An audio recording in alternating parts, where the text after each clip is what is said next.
and welcome to the Twilight Zone. This is Federico Talks Watches, but shooting on location from the famous war room in Queens, TGV's apartment. Yeah. How you doing, buddy? Yeah, I'm okay. It's a bit surreal. Yeah, it's a little strange, isn't it? Yeah, I know, right? We just figured it was a good time to have Mr. Tristano himself show up on my channel. And I'm sure all of my subscribers came from him anyway. If you're one of the 4 people that don't know who this man is, I'll leave a link in the description. Please subscribe to my channel.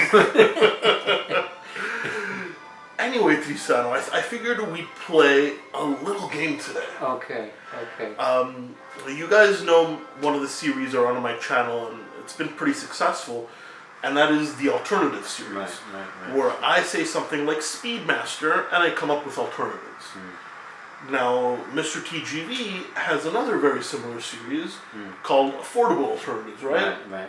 And what do you do in that series? Well, I was inspired by you, and Okay, thank you. yeah. Wow. So basically, I look at kind of iconic watches, and I suggest more affordable but original alternatives.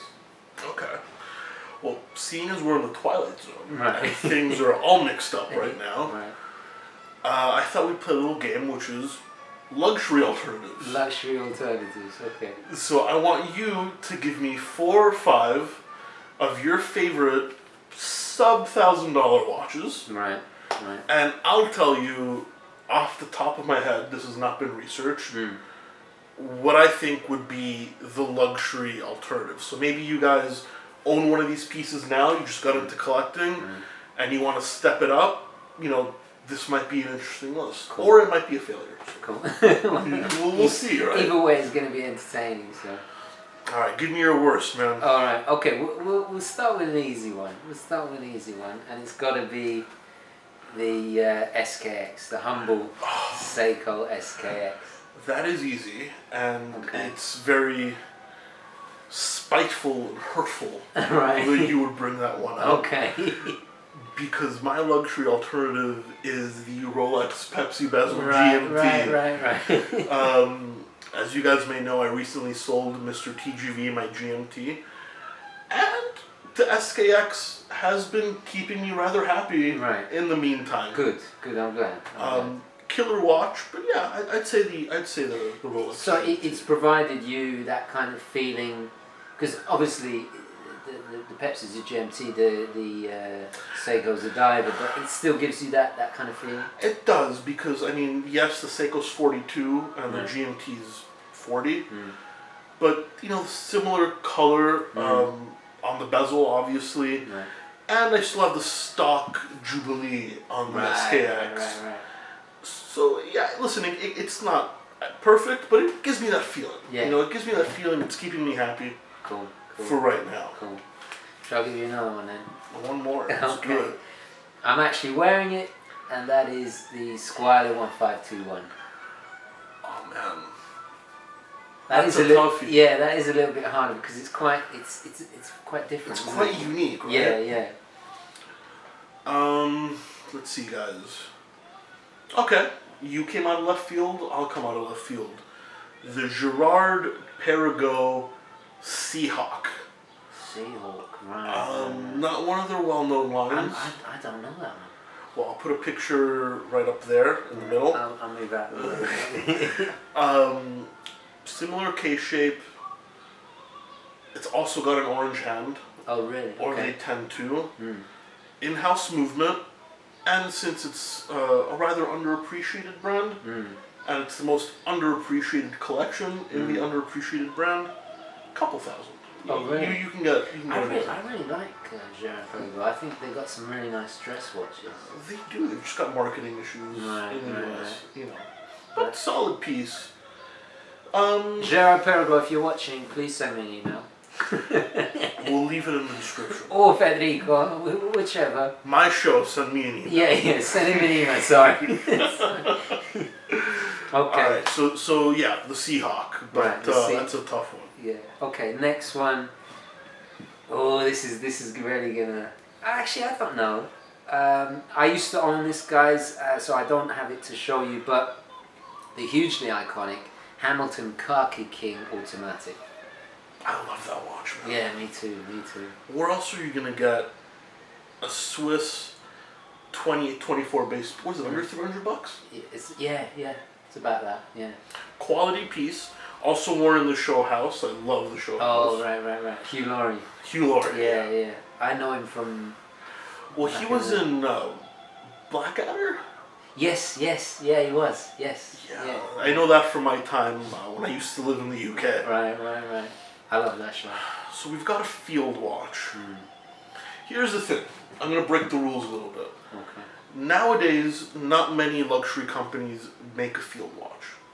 I'm sure there's one or two. I can't remember them right now, and this is off the cuff. So guys, if you know any, let me know. But for a similar look, but it's not a field watch, IWC Mark 17. Right. Black dial, similar case, very legible numbers, no day complication. But both are black dial, highly legible. One is a Flieger, one is a field watch, so both military. Both military, yeah, I was about to say. And I think they're very similar movements. One is 2824, one is 2892. That's a good one, yeah. But yeah, that's the luxury alternative. Those are a little bit on the expensive side. Yeah. But icons, I think. Yeah, equally iconic. Okay, this is really difficult. Okay. Alright. I think I know what this one is. Yeah. The seat on your lap. So I'm thinking about it already.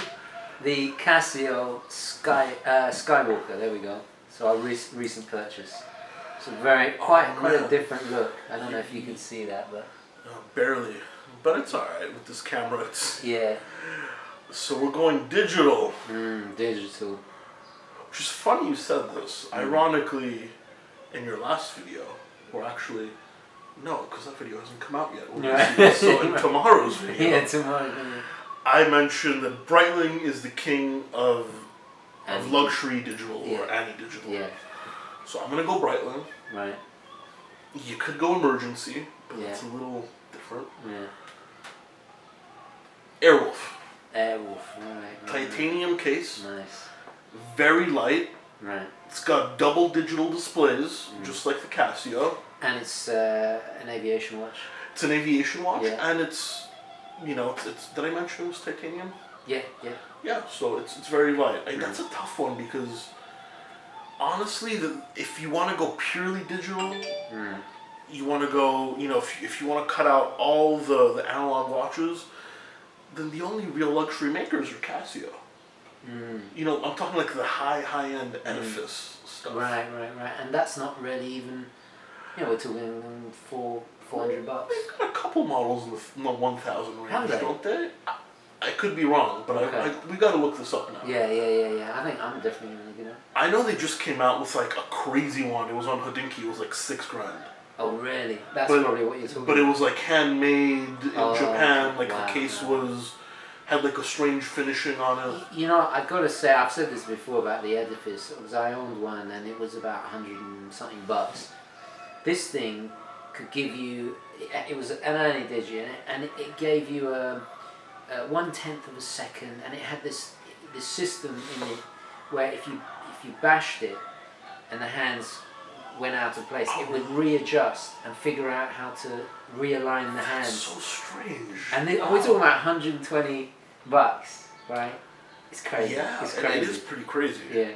I mean, but that goes to show you of the luxury tax, the inflation that goes into luxury watches because they're a luxury piece. To be clear, guys, you don't have to own an IWC or Rolex. No. We do it because we're crazy. Yeah, because we're obsessed. Yeah. Yeah.